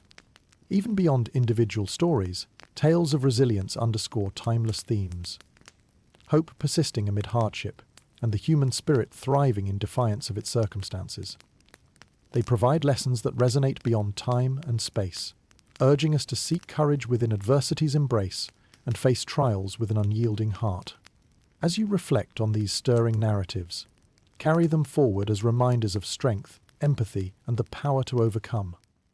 The human ability to transcend even the bleakest confinement shines through their endurance, casting beams of light upon the ancient stone. Prepare now to wrap these reflections, drawing from our journey through the different eras of punishment and perseverance, shaping perspectives on justice that extend beyond the walls we've explored. Join in contemplating how these ideas connect to modern ideals and the enduring pursuit of justice tempered by understanding. As our narrative approaches its conclusion, embrace these stories of perseverance as symbols of hope that guide us into the future. Reflecting on the enduring spirit of those who have faced the darkest trials illuminates the shifting perspectives on justice throughout history, a testament to humanity's evolving understanding of fairness, morality, and the value of redemption. As we near the closing chapters of our exploration, let us contemplate how perspectives on justice have evolved from the stark, punitive measures of medieval times to a more balanced and humane approach. Imagine contemplating justice through the lens of history, a complex narrative shaped by times of both enlightenment and regression. In the medieval era, justice often served as a spectacle, with dungeons as its stage. Prisoners endured harsh conditions not only as punishment, but as a public warning, demonstrating the state's power over individual transgression. This was a time when justice was often swift and brutal, its measures reflecting societal hierarchies and power dynamics more than objective fairness. As societies progressed, thinkers and reformers began to challenge the notion that justice was solely about punishment. The Enlightenment ushered in new ideas, with philosophers like Macabre and Bentham advocating for systems that prioritized rationality and humanity. They envisioned justice as a means of restoring social harmony, focusing on rehabilitation rather than retribution. Though much has evolved, the past's shadows still linger within modern systems, illuminating the ongoing struggle between punitive measures and reformative ideals. Today, justice is increasingly viewed as a multifaceted concept, one that strives to balance the rights of individuals with the needs of society, incorporating rehabilitation, reparation, and deterrence. In modern contexts, concepts like restorative justice gain prominence, aiming to repair harm and reconcile offenders with their communities. This approach emphasizes accountability and empathy, seeking to understand the root causes of crime rather than simply punishing its manifestations. It represents a conscious shift towards viewing justice through the lens of community and healing. Reflect upon the complex dialogue between law and humanity, a dynamic that continues to evolve, shaped by diverse cultural, historical, and philosophical influences. Historians and ethicists explore how to balance justice's many forms, questioning how to uphold fairness without repeating the errors of the past. Interestingly, contemporary justice systems also face echoes of medieval times, manifesting in modern debates over prison conditions, recidivism, and systemic inequality, issues that remind us of the delicate balance between security and compassion. As these reflections guide you, envision a justice system that continues to evolve, embracing lessons learned while cautiously treading paths not yet explored. Consider how stories of resilience and endurance serve as both historical relics and guiding lights, urging us to pursue a vision of justice rooted in understanding, dignity, and hope. As we prepare to conclude our journey, carry forward these impressions. Reminders that justice is not merely a destination, but an ongoing process of refinement and learning. Consider how far we've journeyed from the darkest dungeons, pursuing narratives that bind history to humanity and shaping futures informed by empathy and reason. Now, dear traveller, as we arrive at the cusp of our closing reflections, prepare to let these lessons linger softly in your consciousness. Let them entwine with your thoughts and dreams, embracing the gentle winding down of this exploration through time's corridors. As the final echoes fade, feel the whispers quiet, nestling into serene corners of the mind, a hushed promise that reminds you of resilience in the face of history's shadows. As the echoes of our journey through medieval dungeons fade into the depths of history, we find ourselves at the final turning point. A moment of reflection where lessons ripple softly through time, inviting a gentle embrace of closure. In the quiet spaces between reflection and dream, let's revisit the journey, weaving a tapestry of understanding drawn from the shadows and light of history's corridors. As you stand before the threshold of these ancient walls, remember the tale of architecture that sought to intimidate and confine, the relentless stone that bore witness to suffering and resilience alike.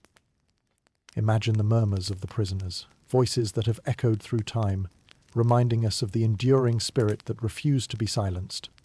The dungeons served as political tools, bastions of power where justice and control entwined in a complex dance. Yet, even amidst their grim confines, the human capacity for adaptation and hope persisted. Those confined within dreamed of escape, schemed for freedom, and found innovative methods to transcend their physical limits. Narratives that remind us of creativity's boundless nature. The role of the dungeon keeper, too, emerges as a character woven into the fabric of this historical landscape, a figure balancing duty and empathy, complexity hidden within the starkness of their roles. These human nuances breathe life into the stories of the past, offering a lens through which we can view the evolution of societal structures and justice itself. Legends and ghost stories linger, mingling with the stories of infamous prisoners whose names resonate with historical weight. Through the interplay of faith, imagination, and the theatricality of dungeons in literature, we see humanity's eternal quest for meaning, even within the confines of the harshest environments. Reflecting on the transformation from medieval dungeons to modern prisons, recognize the shifting perspectives that guide us toward a justice system still seeking its ideal form, a path illuminated by principles of restoration and understanding.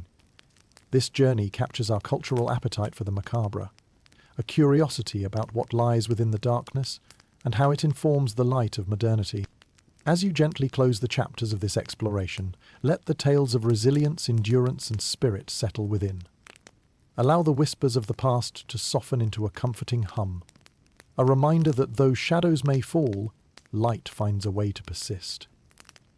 The journey through these storied halls becomes a reflection, a mirror held to humanity's face, revealing our capacity for both constraint and liberation. Breathe deeply, embracing the winding down of thoughts, each one a gentle brushstroke upon the canvas of history. Let the images and sensations of stone and shadow, echo and stillness, blend into a soothing narrative that whispers soft reassurances.